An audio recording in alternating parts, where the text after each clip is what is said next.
বিরতির পর স্বাগত।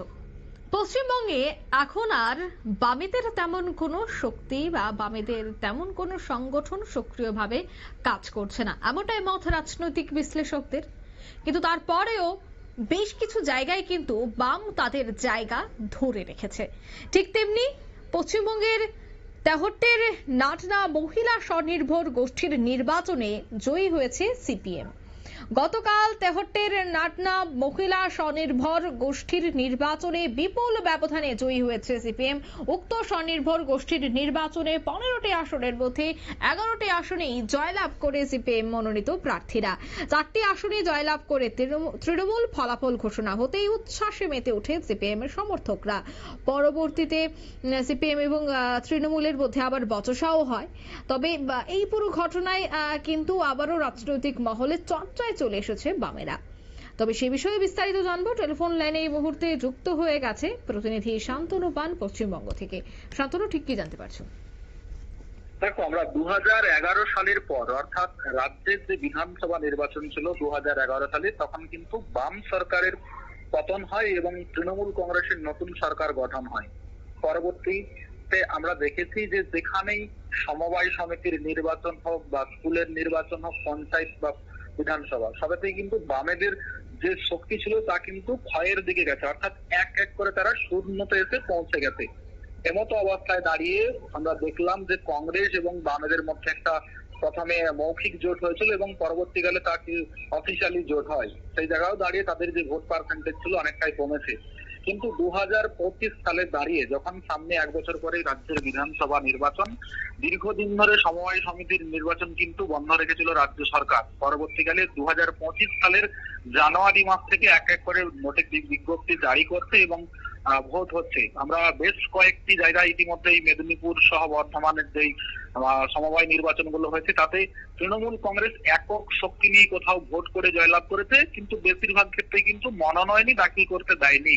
তো আজকে আমরা যেটা দেখলাম যে নদিয়ার যে তেহট্ট রয়েছে সেখানে যে সমবায় সমিতির নির্বাচন, সেখানে কিন্তু দীর্ঘদিন ধরে বামফ্রন্টের একটা গড় ছিল। যেমন অন্যদিকে আমরা জানি যে বর্ধমানে একটা বামফ্রন্টের গড় ছিল, পশ্চিম মেদিনীপুরের যে গড়বেতা সেখানেও কিন্তু সিপিএম এর এলাকা ছিল। তো এই পকেট ভিত্তিক ভোট, অর্থাৎ বামফ্রন্টের যেগুলো নির্দিষ্ট একেবারে পকেট আছে সেই পকেট ভিত্তিক ভোট ছিল। এবং নদিয়া তেহট্টের যে সমবায় নির্বাচন তাতে কিন্তু 15টি আসন ছিল এবং 15টিতেই কিন্তু তৃণমূল কংগ্রেস, পাশাপাশি কিন্তু বামফ্রন্টের পক্ষ থেকেও প্রার্থী দেওয়া হয়, বিজেপির পক্ষ থেকেও যদিও এখন অফিসিয়ালি ভাবে তারা কিছু প্রার্থী দেয়নি, কিন্তু আনঅফিসিয়ালি ভাবে তারা যারা জানাচ্ছেন যে তৃণমূল কংগ্রেসের বিরুদ্ধে ভোটটা দেওয়ার জন্য যারা প্রার্থী দেবে তাদেরকে তারা সমর্থন করবে। এক্ষেত্রে আমরা দেখলাম যে সিপিএম সমর্থিত যারা প্রার্থী ছিল তারা কিন্তু 15টির মধ্যে 11টি, অর্থাৎ মেজরিটির থেকে অনেকটাই বেশি সংখ্যক আসনে জয়লাভ করলেন এবং আনন্দে আত্মহারা হয়ে উঠলেন এবং তারা জয়ের উচ্ছ্বাস, অর্থাৎ 26-এর আগে তারা যে একটু মাটি ছুঁড়ে পেলেন এমনটাই মনে করছেন তাদের নেতৃত্ব।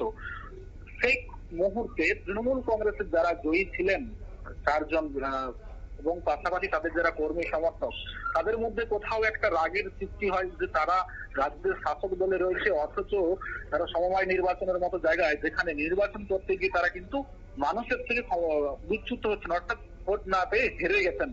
তারপরে মুখোমুখি একটা দুপক্ষের মধ্যে হয়, ঘটনাস্থলে পুলিশ যায় এবং পুরো তাদেরকে সরিয়ে দেয় এবং বিষয়টি কন্ট্রোলে আনে। তো সিপিআইএম নেতৃত্ব যেটা মনে করছেন, সুবোধ বিশ্বাস তেহট্টের যিনি এরিয়া কমিটির সম্পাদক রয়েছেন, যে সিপিএম কে মানুষ আবার বিশ্বাস ভরসা করছেন, তাই আবারও তারা একটু একটু করে তাদের যে হারানো জমি 2011 সালের পর থেকে সেই হারানো জমি তারা ফিরে পাবেন, এমনটাই কিন্তু আশাবাদী অঙ্কিতা।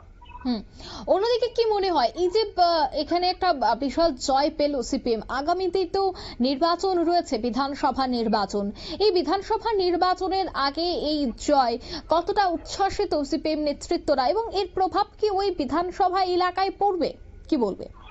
দেখো, বিধানসভার ভোট একটা অন্য দিকে হয়, লোকসভার ভোট একটা অন্য দিকে হয়, পাশাপাশি গ্রাম পঞ্চায়েত এবং যে সমবায় সমিতির নির্বাচন এটা একটা পর্যায়ে হয়। কারণ আমরা দেখেছি গ্রাম পঞ্চায়েত বা সমবায় সমিতির নির্বাচন যখন ভোট হয় সেখানে কিন্তু একটা ব্যক্তি করিশ্মার কাজ করে এবং পকেট ভিত্তিক যে ভোট, যে আঞ্চলিক কোথাও সিপিএম এর মূল এলাকা থাকে, কোথাও তৃণমূলের মূল এলাকা থাকে, কোথাও আর বিজেপির মূল এলাকা থাকে বা কোথাও কংগ্রেসের, তো এই যে পকেট ভিত্তিক ভোট, সেই পকেট ভিত্তিকের ভোটের ফল কিন্তু ছোট ছোট যে নির্বাচনগুলো রয়েছে, সমবায় সমিতির নির্বাচন হোক বা গ্রাম পঞ্চায়েতের নির্বাচন হোক, অর্থাৎ পঞ্চায়েতি ব্যবস্থার যে নির্বাচনগুলো রয়েছে সেইগুলোর ক্ষেত্রে কিন্তু একটা এফেক্ট আছে এবং সেখানে তারা জয়লাভ করে। কিন্তু যখন রাজ্য স্তর বা কেন্দ্রের যে লোকসভার ভোট, সেগুলো কিন্তু ডিফারেন্ট ইস্যুতে হয়। কারণ আমরা জানি যে সারা পশ্চিমবঙ্গ রাজ্য জুড়ে যে ইস্যুগুলো রয়েছে বর্তমান শাসক দলের বিরুদ্ধে, সেক্ষেত্রে বিজেপি যতটা তুলে ধরতে বামফ্রন্ট তুলে ধরার চেষ্টা করলেও তারা অনেকটাই পিছনে রয়েছে। যদিও তারা মনে করছেন যে তারা একটু একটু করে কিন্তু ঘুরে দাঁড়াবেন এবং একটা শক্তি পাবেন, যদিও রাজনৈতিক মহলে যেটা মত যে এভাবেই মনের যে শক্তি যখন আসে কর্মীদের মধ্যে, যে একটা বার্তা যায় যে দেখো আমরা নদিয়ার তেহট্টে কিন্তু একটা সমিতি জয়লাভ করেছি, আমাদের বোর্ড গঠন হয়েছে। এক্ষেত্রে এই যে জয়লাভটা কিছু যারা নিউট্রাল ভোটার থাকে তাদের মধ্যে একটা এফেক্ট হিসেবে কাজ করে। তাহলে কি বামফ্রন্ট কোথাও একটা আসতে চলেছে বা তাদের একটা শক্তি বৃদ্ধি হতে চলেছে?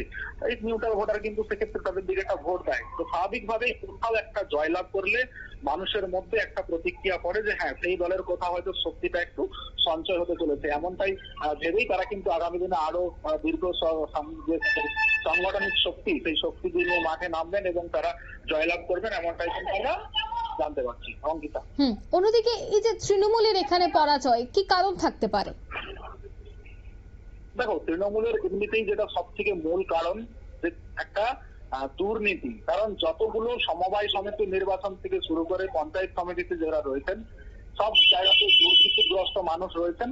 তো কিছু মানুষকে যদি মমতা বন্দ্যোপাধ্যায় বার্তা দিচ্ছেন যে এই দুর্নীতিগ্রস্ত মানুষকে কিন্তু সরিয়ে দিতে হবে, যখন বারবার সেখানকার নেতৃত্ব সরাচ্ছেন না, সেই এফেক্টটা সরাসরি ভোট ব্যাংকে গিয়ে পড়ছেন, যার ফলস্বরূপ হিসেবে এই যে ভোট 4টি সিট যেটা 11টা বিরোধীরা পেয়ে যাচ্ছে, এই এফেক্ট আসছে।